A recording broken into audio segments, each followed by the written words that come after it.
If you correspond with Ralf on television, video, or telephone, audio, or you chat, text, or email him, you're giving him permission to duplicate it, rebroadcast it on any of the Take Your Life Back Today show broadcasts.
Yeah, beat your addiction, live free. Ralf Friedrichs is who you see. Listen in when you're feeling low. Take back your life, today's show. Beat your addiction, live free. Ralf Friedrichs is who you see. Listen in when you're feeling low. Take back your life, today's show. Stay positive, hope, and keep faith. Stand strong against any odds that you face. Put away the alcohol and the drugs. Fill your time with the things you love. Addiction is tough, but it's worth the work. Treat your body what it's worth. Spread positivity, inspire all. If we stand together, we will never fall. I help others see the other sides of life. A sober life, letting go of the strife. So give me a call, I can help. 1-844-4405-HELP.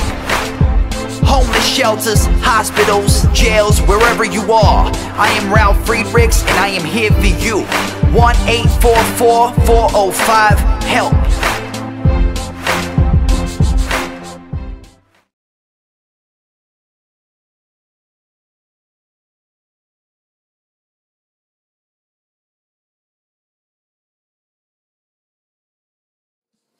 Hello, my name is Ralf Friedrichs. I'm an addiction recovery coach and the host of the Take Your Life Back Today show. Let's talk about wet, damp, or dry Alaska community villages. Which one has the most abuse? Is it the wet, the damp, or the dry? Well, I can tell you they all pretty much are equal, because whether it's damp or dry, dry meaning no alcohol allowed into the village, damp meaning you can bring it in but you can't buy it there, and wet means that you can get it overall. Author Lise Pattertuck published this in March 31st last year. It's a heartbroken story full of tragedy, sadness, and pain. It's the story of alcohol in Alaska, and especially the attempts of people in small Alaska villages to mitigate the damage by controlling the flow. Unfortunately, decades have passed of Alaska's local option laws. Liquor in one form or another available throughout Bush's Alaska has gotten worse, and in recent months it has even gotten to the point where it is uncontrollable. And speaking to someone in Bethel, which is a hub in Alaska, they had said since they became a wet village, it's become twice as bad. The reality is that people who want to drink will find something to drink. Alcohol can be found in all sorts of places that you and I would probably not look. I've seen people mixing Coke with aftershave lotion and with cleaning products like Pine Sol. People will make homemade liquor or risk jail time to bring liquor back home with them. Alcohol addiction is potent, and no amount of wet, damp, or dry laws will ever be stronger than the need for one more drink before bedtime. Thus, those of us who lived in a bush of Alaska or worked there, like myself, watched this drama play out over the years. with difficult to assess results. There are those who say that going dry just pushes the problem underground. There are those who say that we can't calculate a negative result. We can't know the tragedies that happened because a village was dry. The truth is, prohibitions have never really worked well in any inter-village. Village corporations and village governments have looked in operating liquor stores in the past in order to capture some of the revenue and otherwise flows directly out of the town, either legitimate retailers or bootleggers. To say that this creates a level of tension and conflict almost impossible to really gauge is to put it mildly. Control of the flow of liquor into the village is difficult when the village borders are so porous. One village may be dry and the other one down the river may be damp, and the other one a few miles away might be a wet village. All those villages are connected by boat or ski-doo as well as by plane. Keeping liquor out of the villages is impossible. For many, the idea that their local government corporation will be responsible for the liquor in their village is a joke. They view alcohol as the root of most of the evil they deal with in their communities. Having the liquor sold by the entity to which they belong seems very, very wrong.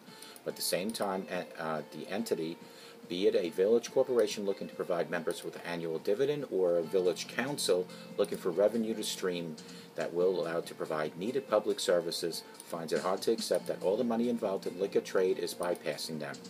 If the money is going to be spent on liquor anyway, why shouldn't they get the cut of the profits and make good use of it in their own communities? You can go to,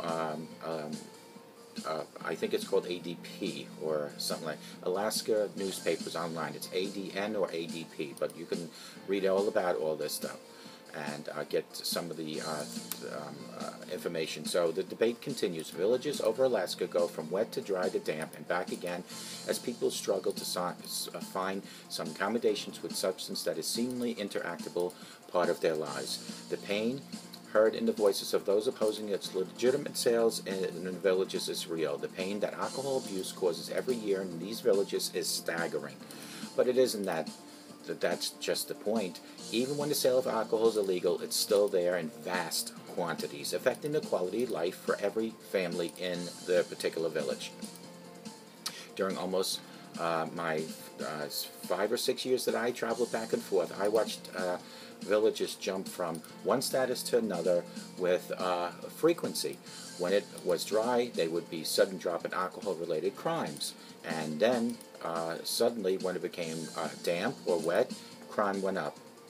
I hope the people of Bethel come to some resolution on this issue that does not leave the town as angry and divided as some of the other wet, dry, damp campaigns that I've seen in the past in some of the other villages. I hope even more that they find a way to deal with the problems of substance abuse in their village, because like death and taxes, we are guaranteed that so long as someone wants to get it badly enough, alcohol will appear in all the communities, whether they're wet, dry, or damp. Wet is you can buy alcohol and bring alcohol into the village. Damp is you can bring alcohol into the village, but it's not sold in the village. Dry is you cannot sell it in the village, you cannot bring it into the village. However, communities are, as such, they're so close, a mile or two apart, via boat or plane, that one dry village can bring into a damp or a wet one, or vice versa, I should say. A wet and a damp will bring it into a dry village.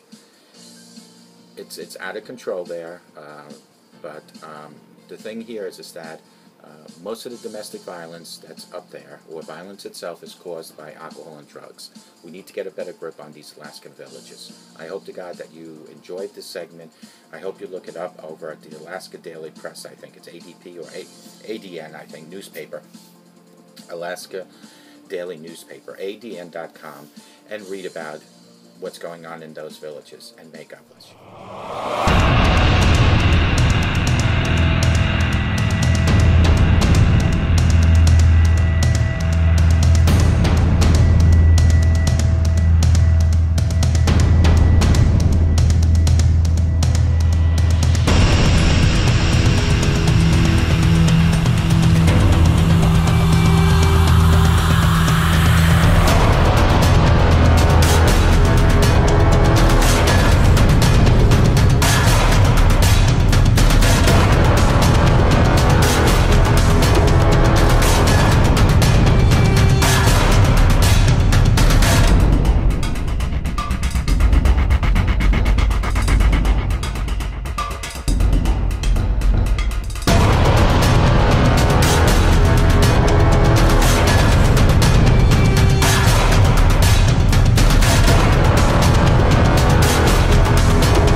never got an answer and wondered if God was really there? Did you feel all hope was gone, but in His time He came along and answered the prayer you thought was gone? There is no prayer too small, for God hears them all. The answer may not be just what you want, but He always knows what's right, even when we think it's wrong. Just remember, there is no prayer too small.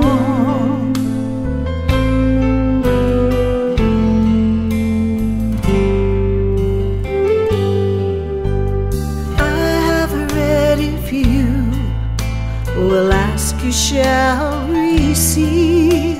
No matter what it is, I still believe. There is no prayer too small, and even when we fall, He gives us just exactly what we need. There is no prayer too small, for God hears them all. The answer may not be just what you want, but He always knows what's right, even when we think it's wrong. Just remember, there is no prayer too small. No prayer too small. He always knows what's right. God hears them all. There is no prayer too small. My God hears them all. The answer may not be just what you want, but He always knows what's right, even when we think it's wrong. Just remember,